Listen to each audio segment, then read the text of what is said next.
Bienvenue à toi, bienvenue dans cette vidéo où nous allons parler ensemble du taux d'endettement. Tu as certainement déjà entendu parler que les banques ne prêtaient pas au-dessus des 33% d'endettement. Alors est-ce que c'est vrai, est-ce que c'est faux? Je te dis ça dans cette vidéo. Je m'appelle Florent, je suis entrepreneur investisseur depuis bientôt maintenant 4 ans. J'investis principalement sur la ville de Marseille, mais également en région parisienne et à Bordeaux. Aujourd'hui, j'ai près d'une trentaine de biens et je me suis spécialisé en location courte durée. Sur cette stratégie, j'ai une quinzaine de biens que j'exploite depuis maintenant plusieurs années.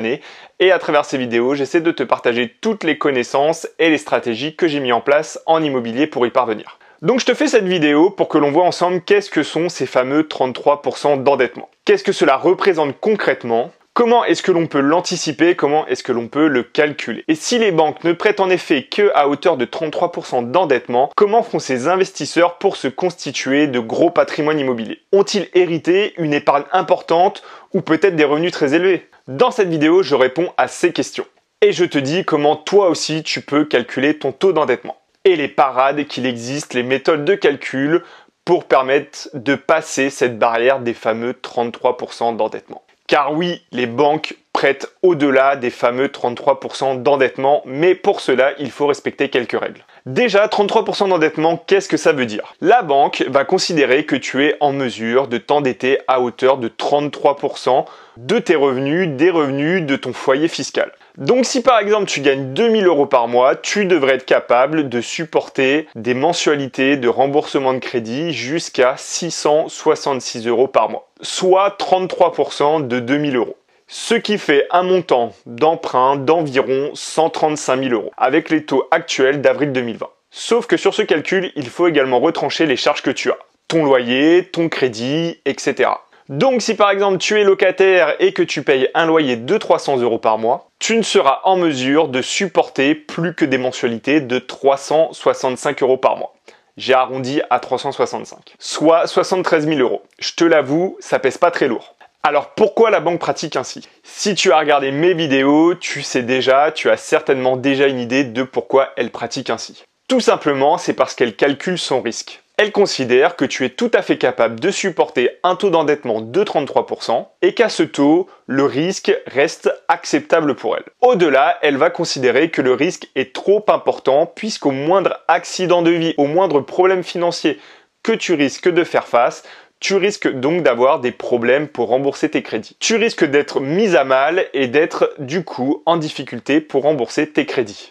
Donc 73 000 € investis à 10% net devrait te donner un bien loué environ 730 € par mois. Puisque pour arriver à 10% net, on va dire qu'il nous faut à peu près du 12% brut si tu souhaites faire les calculs. Et donc un cash flow d'environ 200 à 250 € par mois. J'ai pris comme d'habitude des chiffres simples, c'est pour te donner une idée, une tendance. Alors la formule de calcul, si tu souhaites connaître ta mensualité maximale que tu peux emprunter en fonction de tes revenus, est revenu fois 33%. Bon, tu l'auras compris, c'est une formule très simple. Donc comme je te l'ai dit juste avant, si tu gagnes 2000 € par mois, tu fais 2000 divisé par 100 fois 33 et ça te donne 666. Donc tu peux souscrire jusqu'à des mensualités de 666 € par mois. Ou pour être plus précis, revenu fois 33% moins tes éventuelles hautes charges. Par exemple, si tu as déjà des crédits, si tu as un loyer ou deux petites de charges qui viendraient imputer ta capacité d'endettement. Donc, la formule générique pour calculer ton taux d'endettement est charge divisé par revenu fois 100.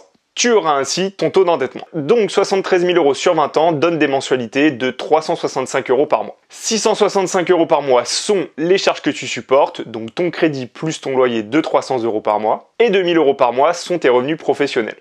Donc cela donne 300 plus 365 €, le tout divisé par 2000, et donc on arrive à un endettement de 33%. Mais voilà, si on se base sur cette règle des 33% d'endettement, qui se base généralement donc sur tes revenus nets fiscaux, qui est un petit peu supérieur à ton salaire net, ton aventure d'investisseur s'arrêtera très vite. Ce serait quand même dommage. Mais tu as quand même déjà un atout. Tu as un bien rentable. Tu peux montrer ton premier bien à ta banque et lui montrer que tu sais investir. Et également que tu ne fais pas n'importe quoi avec l'argent qu'elle t'a mis entre les mains. Quoi ?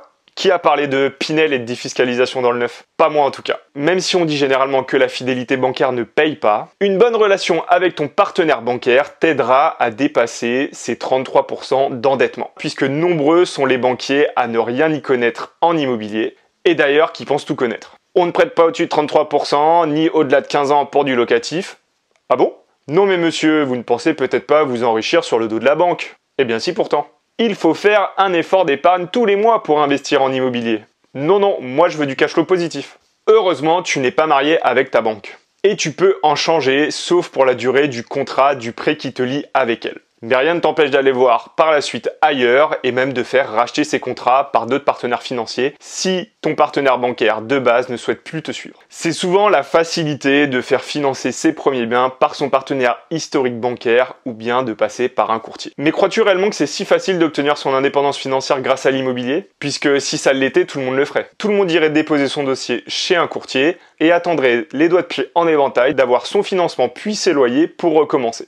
Non, il faut t'impliquer un minimum pour y arriver et que tu comprennes ce que tu fais, mais je m'égare. Si tu as de très bonnes relations avec ton conseiller et qu'il comprend ce que tu fais et ce que tu veux construire, alors c'est gagné. Je ne parle pas de faire l'achat d'un seul bien, mais bien évidemment de plusieurs. Sans endettement, avec une situation stable, rentable ou non, il sera facile d'obtenir un financement tant que tu respectes la règle des 33% d'endettement. Mais c'est après que ça se compliquera. Mais maintenant, comment faire pour passer au-delà des 33% d'endettement? Déjà, est-ce que c'est une bonne chose? Est-ce que ce n'est pas risqué? Et si on nous limite à 33%, c'est peut-être pour une bonne raison. Alors je te réponds, oui, c'est pour une bonne raison. Les banques nous limitent à 33% d'endettement puisqu'au-delà, comme je te l'ai dit, cela devient trop risqué pour elles, mais également pour toi. Sauf que, là on parle de monsieur et madame tout le monde. Un couple qui va s'acheter sa résidence principale en s'endettant à 33%, et un investisseur qui va s'acheter un bien rentable en s'endettant également à 33%, ce n'est pas du tout la même chose. Dans le premier cas, le couple se crée une charge, le remboursement de sa résidence principale. Et en parallèle, ils n'ont que leur revenu professionnel.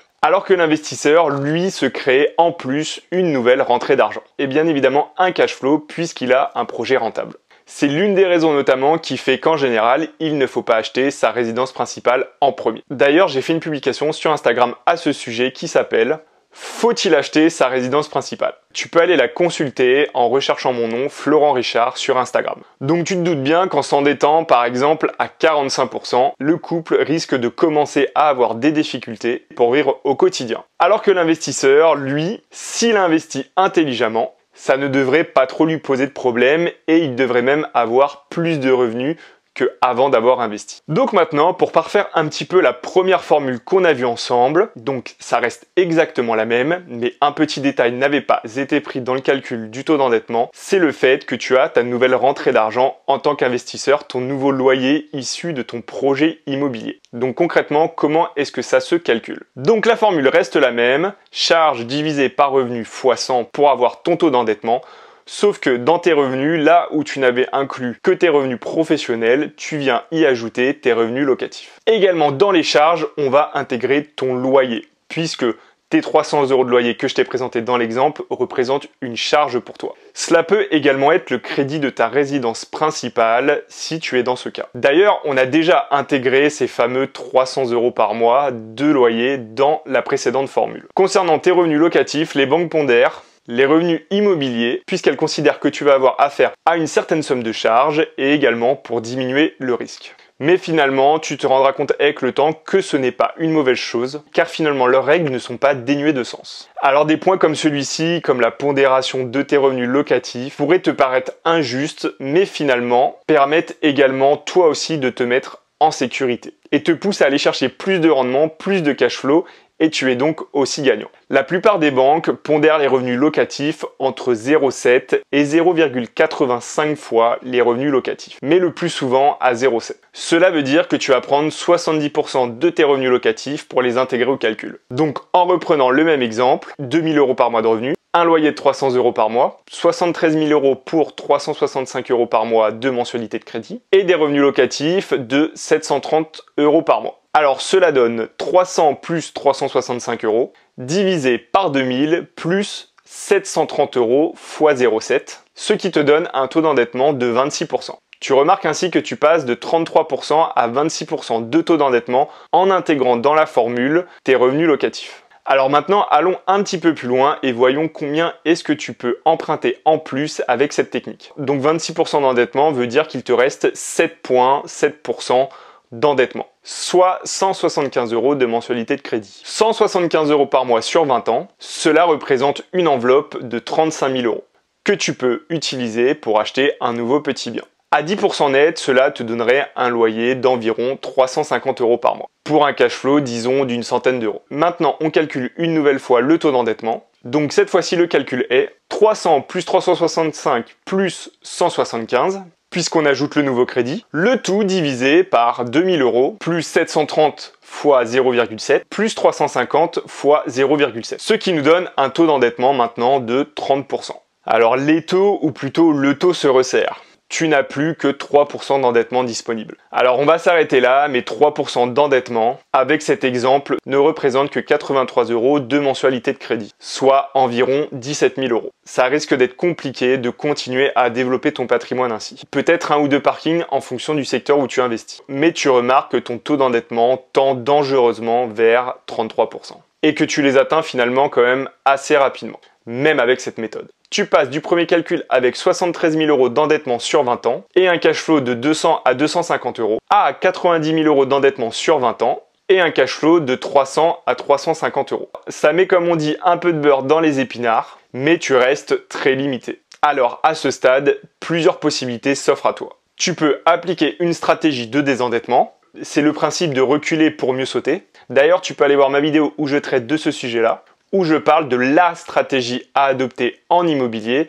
et où à un moment donné, tu y seras forcément confronté puisque tu devras arbitrer ton patrimoine. Ou bien, la deuxième solution, c'est de trouver des partenaires bancaires qui calculent différemment. Il existe une autre méthode de calcul utilisée par les banques qui est un calcul de taux d'endettement plutôt typé investisseur. Alors le Haut Conseil de stabilité financière a recommandé en début d'année aux banques de resserrer les conditions d'accès au crédit immobilier et de ne plus prêter au-delà d'une durée de 25 ans et d'un taux d'endettement supérieur à 33%. Ce qui met un petit peu à mal cette dernière méthode de calcul. Mais il ne s'agit que de recommandations et certainement pas d'une obligation. Certaines banques les appliquent partiellement et d'autres pas du tout. Alors attention, il y a eu quand même quelques jurisprudences où la banque avait octroyé un financement à un couple qui s'était alors surendetté à plus de 45%. Ce couple a eu affaire à des difficultés et s'est retrouvé en cessation de paiement. La banque a alors saisi la justice pour se faire rembourser et cela s'est retourné contre la banque puisque la justice a considéré qu'elle avait fait une faute en octroyant ce crédit avec un tel taux d'endettement. Et la banque a donc été condamnée à verser des dommages et intérêts au couple. Mais le couple a bien évidemment dû quand même rembourser son crédit. Alors que ce fameux second calcul de taux d'endettement est le calcul du taux d'endettement différentiel. Derrière ce nom que l'on a un petit peu de mal à comprendre au départ,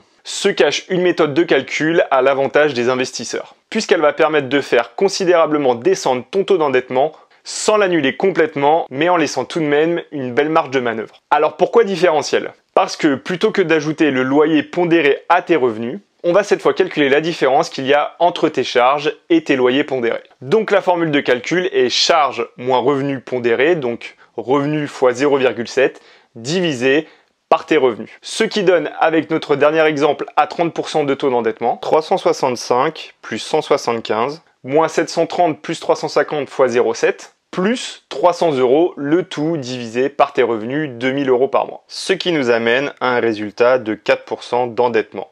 Et te laisse à nouveau près de 29% d'endettement, soit une nouvelle enveloppe pour continuer à investir. D'ailleurs, si tu regardes bien cette formule, tu ne calcules plus ton endettement sur tes mensualités, mais finalement quasiment sur ton cash flow. Crédit moins loyer fois 0,7. Mais tu ajoutes tout de même tes charges, ici ton loyer.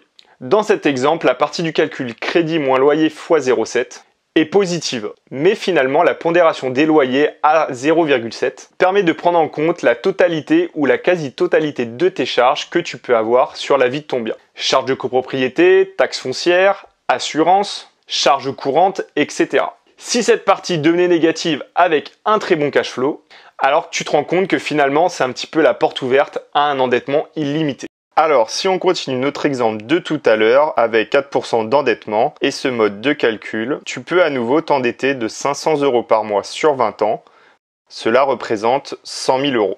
que tu peux utiliser une nouvelle fois dans un projet à 10% net, ce qui te ferait des loyers d'environ 1000 € par mois pour un cash flow de 250 à 300 € par mois. Donc ton nouveau taux d'endettement sera 365 plus 175 plus 500 moins 730 plus 350 plus 790, tout cela pondéré à 70%, plus 300 € de ton loyer divisé par tes revenus de 1000 €, soit un endettement de 2%. Ici, ton taux d'endettement n'augmente plus, il diminue même. Alors, il diminue parce que tu as fait une bonne opération, mais si tu reprends le premier mode de calcul, tu te rencontreras que ton taux d'endettement explose, alors qu'ici, avec le calcul du taux d'endettement différentiel, si tu fais des bons investissements, ton taux d'endettement diminue. Mais alors, jusqu'où peut-on aller? Il arrivera un moment, assez vite d'ailleurs, où même ce mode de calcul ne suffira pas.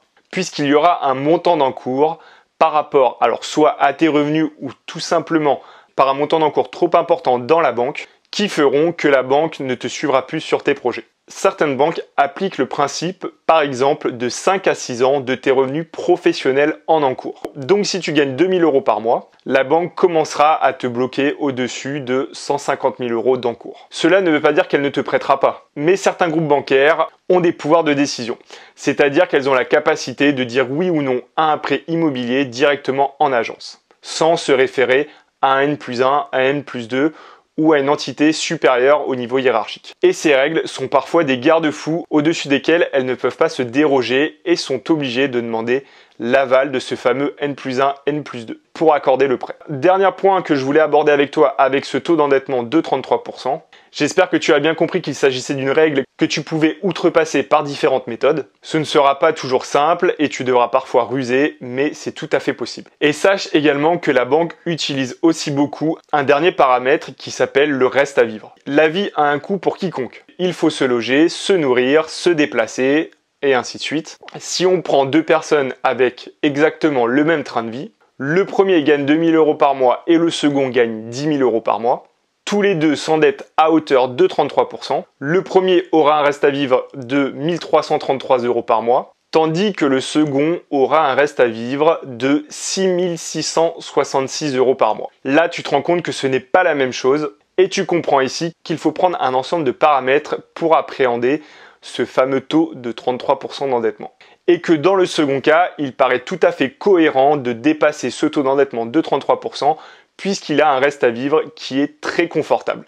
Contrairement au premier, où il ne lui reste, entre guillemets, plus que 1333 € par mois pour payer toutes ses charges et son train de vie du mois. Et pour finir, quelque chose qui sort un petit peu des calculs des notions que je viens de te dire, mais dont je t'ai parlé, c'est si tu parviens à nouer une vraie relation de confiance avec ta banque, avec ton partenaire financier, il te sera d'autant plus facile de dépasser ce fameux taux d'endettement de 33% et d'enchaîner ainsi les financements, puisque tu passeras d'une étape, on va dire, du primo-accédant ou de l'investisseur débutant qui n'a pas encore fait ses preuves, finalement, à quelqu'un qui fait presque de l'immobilier comme un professionnel et qui va vraiment chercher de la rentabilité et à rembourser en priorité ses partenaires. Ainsi, la banque te donnera sa confiance et sera plus apte à prendre plus de risques avec toi. Donc voilà, j'ai terminé sur cette vidéo sur le calcul du taux d'endettement. Tu l'auras compris, il y en a deux principaux, le calcul du taux d'endettement standard et le calcul du taux d'endettement différentiel.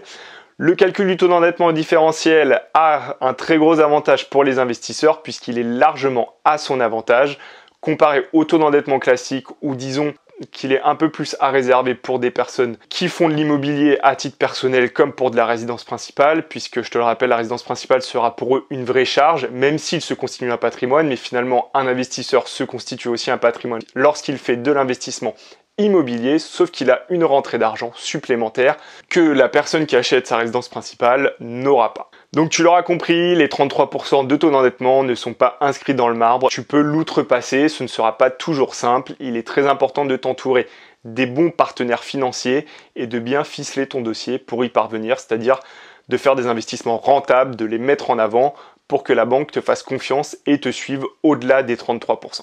Donc voilà, j'ai terminé sur cette vidéo. Si tu as apprécié cette vidéo, laisse-moi un petit pouce pour m'aider, pour que je continue à te faire des vidéos sur l'immobilier.